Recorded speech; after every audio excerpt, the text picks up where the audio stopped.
Olá pessoal, tudo bem? Como vocês estão? Ai, tô com a mão na cara de vocês. Estamos aqui para ler a nossa Habitudes Motorista no Banco Traseiro, a nossa 11ª imagem. Olha, já vou adiantar que eu estou com o ventilador super ligado aqui, então eu espero que o microfone não esteja absorvendo tanto vento assim. Eu espero que esteja dando para me ouvir, porque tá muito calor. E, cara, sem condições de desligar o ventilador para gravar e nem colocar ele na velocidade menor, porque tá muito quente. Então, bora lá. Vamos lá que eu vou ler com vocês esta lição. Me parece ser muito interessante. Eu confesso que eu não me lembro muito dela, mas bora lá. Motorista do banco traseiro. Nenhum motorista gosta que alguém fique no banco de trás dizendo aos berros aonde ele deve virar. Vou abrir um parênteses aqui rapidinho. Na minha família é assim, ó, quem dirige decide. Eu sou da pessoa que eu não ligo de ir pelo caminho das outras. Normalmente tem alguém que dirige há mais tempo, alguma coisa, normalmente eu sempre dou preferência para a pessoa dirigir, mas eu não ligo de ir pelo caminho das outras pessoas. Mas o que eu não gosto é disso não ser combinado antes, né? Então, tipo assim, eu vou escolher o meu caminho, você não reclame, a não ser que você peça antes, ó, podemos ir pelo meu caminho? Claro que você pode. E aí a gente vai falando. Da mesma maneira, é importante, mas isso acontece com os meus pais, eles ficam ali, meu Deus, caminho horrível, Jesus. Então é engraçado. Da mesma maneira, é importante que reconheçamos o nosso lugar no tocante aos relacionamentos com as pessoas. Vou repetir. Da mesma maneira, é importante que reconheçamos o nosso lugar no tocante ao relacionamento com as pessoas. Não devemos buscar o controle. Vamos pra cá, vai pra lá, não sei o quê. Todavia, quando estivermos ao volante, devemos assumir a responsabilidade que nos cabe. Então, não seja alguém que está no banco de trás que só fica falando e reclamando. Mas quando você estiver ali, a parte que te cabe, a responsabilidade que é sua, faça bem feito, faça aquilo que precisa ser feito, certo? Meus tios Denis e Wanda são um casal e tanto. Os dois já passaram 80 anos. Já passaram, perdão, dos 80 anos. Mas continuaram firmes e fortes. Ambos têm a mente arguta e são voluntariosos, o que já rendeu algumas engraçadas interação entre os dois. Ou seja, né, passa anos e algumas coisas não mudam. Lembro-me de uma vez em que peguei carona com eles quando era adolescente. Meu tio era o motorista, minha tia estava ao lado do banco do passageiro. Em certos momentos, no entanto, os papéis se invertiam. Minha tia punha-se a dar conselhos e instrução dizendo como meu tio deveria dirigir. Como você pode imaginar, nem sempre ele apreciava os conselhos. Certa vez, após ela dar diversas ordens, meu tio olhou para nós no banco de trás e disse, com um sorriso: algumas vezes eu consigo dirigir este carro sozinho. Senso de humor de um casal com 80 anos, com mais de 80 anos, é muito bom. O fato é porque isso acontece agora com os casais jovens. Então, assim, a gente tem a expectativa de que mude, né? Mas existem coisas que não podem mudar para que a gente permaneça, né? Eu acho isso interessante. O fato é que a maioria das pessoas não gosta muito de ter um motorista no banco de trás. Acho que quase ninguém. O leitor sabe do que estou falando, não sabe? São aqueles indivíduos que não estão no volante, mas que o considera especialista em direção, ou se julgam um verdadeiro GPS humano. Eu não dirijo tão bem, então eu gosto de conselhos quando eu estou dirigindo, tá? Mas é porque eu sou literal e algumas coisas eu não aprendi e eu faço sem entender direito o porquê e eu gostaria de entender, mas eu sei que isso irrita dependendo de como a pessoa fala e da situação. Elas amam dizer ao motorista como ele deve dirigir ou aonde virar em seguida. Segundo o dicionário, a definição de motorista do banco traseiro é, primeiro, um passageiro que constantemente adverte, corrige ou aborrece o motorista de um veículo. 2. Uma pessoa intrometida que insiste em oferecer conselhos indesejados. Então ele está trazendo essa definição provavelmente para a gente tentar entender se nós somos essa pessoa. Não só no motorista, mas na vida e nos relacionamentos. Há dois problemas básicos com esse tipo de pessoa. Primeiro, ela oferece opiniões que o condutor não solicitou. Dois, né? 2. Ela confunde sua posição, assumindo o papel de quem está ao volante. Esse tipo de gente não está restrita aos automóveis. Podem encontrá-las por todo canto, até mesmo numa escola ou faculdade. Pode ser aquele aluno que se esquece que não está em posição de autoridade e faz todo tipo de exigência aos outros, como se estivesse. É quase como se esse tipo de indivíduo fosse viciado em controle. Em vez de pedir, ele quer mandar. Embora suas intenções possam ser boas, sua atitude comunica desrespeito ou falta de confiança aos outros. Se você convive com alguém assim, eu sempre gosto de entender que às vezes eu não vejo tanta maldade na pessoa. Eu entendo que às vezes ela quer pedir, mas o tom que ela fala é de mandar, porque eu já tive muito problema com a minha forma de falar. Mas, gente, realmente isso é super chato, isso gera super desconforto nas pessoas. Porque às vezes a pessoa, ao invés de ela falar, olha, por favor, você poderia, ela fala, pega tal coisa, faz tal coisa. Mano, isso irrita as pessoas que estão à volta, né? Então a gente tem que tomar cuidado com isso, tá? E realmente, muitas vezes se torna uma forma de desrespeito. É como se o motorista estivesse jogando paciência e alguém começasse a lhe dizer quais cartas deve virar. Afirma o psicólogo social Jerry Burger, sei lá como é que fala, Burger. Esse indivíduo não valoriza a pessoa que de fato está ao volante. São praticamente os motoristas do banco traseiro da vida, sempre agindo como se estivesse no comando. O psicólogo Ryan Royce, sei lá, explica, no entanto, que os motoristas do banco de trás podem dar esses palpites por conta do medo que sentem. Então, uma das coisas que ele explica é que às vezes as pessoas estão fazendo isso por medo. Por não conseguirem influenciar as circunstâncias, ficam com medo. E se o motorista cometer um erro grave que os coloque em perigo? E se não? Esse temor pode ser explicado pela história de vida do indivíduo. Para a pessoa que cresceu em um ambiente meio caótico, é quase que um tipo de reação defensiva, afirma Burger. Já constatamos esse fato em lares onde o pai tem problemas alcoólicos, por exemplo. Então, às vezes, pela forma como a pessoa viveu e cresceu, ela acaba tendo essas reações meio que subconsciente, não é de propósito, né? Nesses contextos, a criança desenvolveu uma necessidade própria de exercer controle. Em um estudo conduzido por Burger, foi pedido que os participantes tirassem uma pequena amostra de sangue.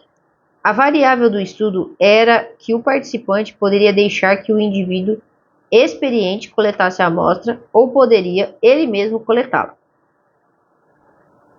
Aqueles que se encaixavam no perfil do motorista do banco traseiro, isso é, que tinham uma grande necessidade de controle pessoal, optaram por colher a amostra sozinhos. Mesmo numa situação desse tipo, eles diziam, deixe que eu mesmo faço. Simplesmente não conseguem ceder, mesmo que tenham de se machucar. O psicólogo Steve Race, sei lá se é assim que fala, tá? Afirma que o motorista do banco traseiro é um indivíduo dotado de uma forte necessidade de se sentir influente e está sempre buscando maneiras de expressar essa necessidade. Era o caso de Aaron. No primeiro ano de faculdade, ele teve alguns problemas na secretaria. Decidiu então marcar uma reunião para conversar sobre o pagamento de uma mensalidade atrasada. Até aí tudo bem. Porém, quando o funcionário da faculdade explicou-lhe como o sistema funcionava e por que ele havia sido notificado, a conversa chegou a um impasse. Aaron achou que precisava assumir o controle, começou a escrever e-mails ofensivos, parou de responder às notificações e pôs-se a incomodar constantemente os administradores e a publicar críticas à faculdade nas redes sociais.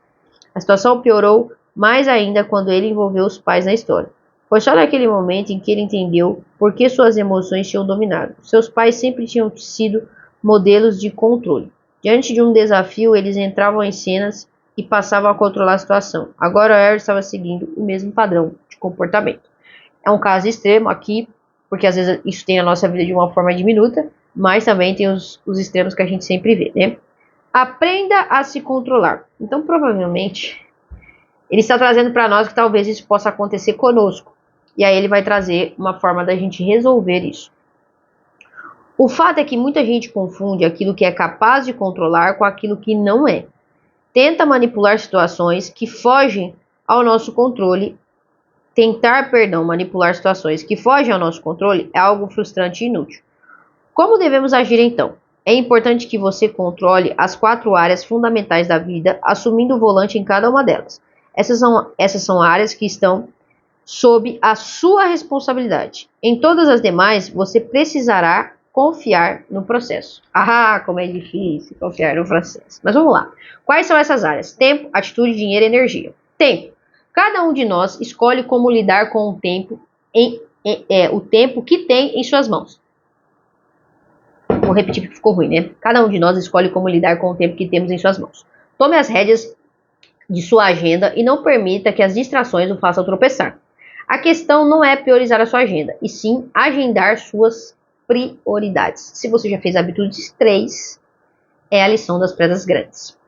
Assuma o controle do bem mais precioso que você possui, o seu tempo. Então a questão não é priorizar a sua agenda, mas agendar as suas prioridades. Então controle o seu tempo, cuidado com as distrações. A atitude. Sua atitude determinará o seu sucesso ou o seu fracasso no que se refere aos estudos ou à sua vida profissional. Escolha o seu ponto de vista. Não deixe que os outros ditam a sua felicidade ou maneira como enxergar a si próprio. Então você precisa ter uma atitude, você precisa ter uma expressividade, ter uma certa questão ali, porque isso está sob o seu controle. Como você vai reagir, como você vai fazer, qual que é o seu ponto de vista sobre as coisas. Então as pessoas podem falar, mas essa é a sua perspectiva da vida, é assim que você leva ela, é assim que você age diante da vida. Eu acho que isso aqui é muito importante, tá?